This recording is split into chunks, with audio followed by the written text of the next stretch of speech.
Soos altyd gaan ons inligting liaseer. Wanneer Einstein oor tye leer, beweeg hy na die hotel by tydsvorme. Tye in Afrikaans is baie eenvoudiger as in Engels. Ons het slegs 3 verskillende tye: teenwoordige tyd, verlede tyd en toekomende tyd. Teenoor ons Engelse maats wat 12 verskillende tenses het. Daarom is dit belangrik dat addisionele taalleerders verstaan dat Afrikaans net ingedeel word in 3 tye.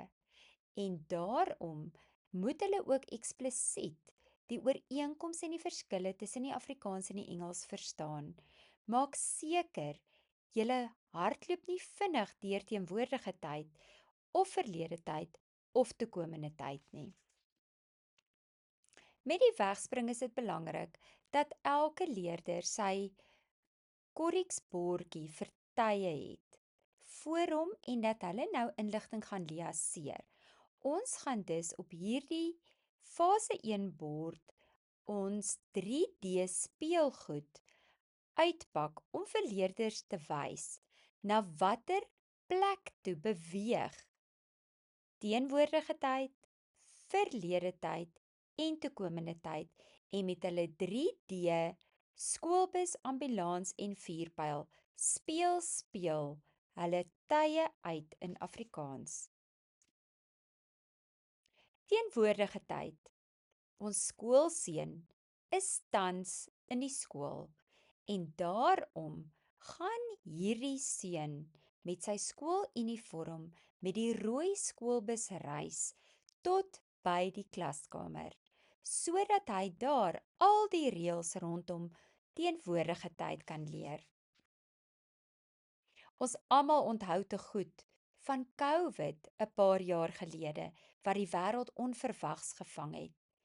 En natuurlik was daar baie besoeke aan die hospitaalsale.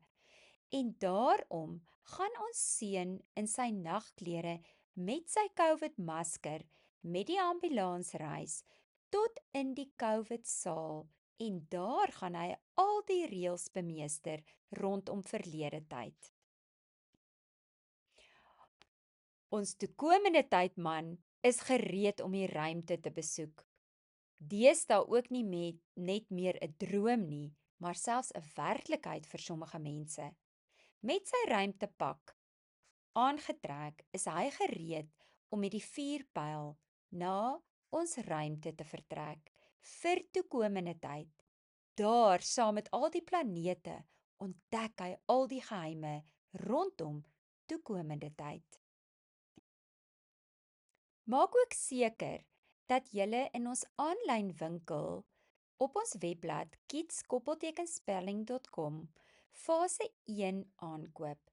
Dit is jou korreksbord vir tydsvorme teen R250 wat natuurlik gaan insluit jou 3D speelgoed, die rooi skoolbus, die blou ambulans en die groen vuurpyl.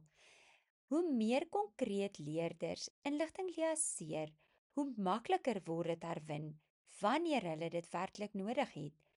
Daarom moenie hierdie fase onderskat nie en elke dag wanneer jy tydsvorme behandel, maak seker jy speel eers op die korreksborde om die inligting op die regte plek te liaseer. Hierdie video en alle verwante inhoud word beskerm deur die Kopieregwet.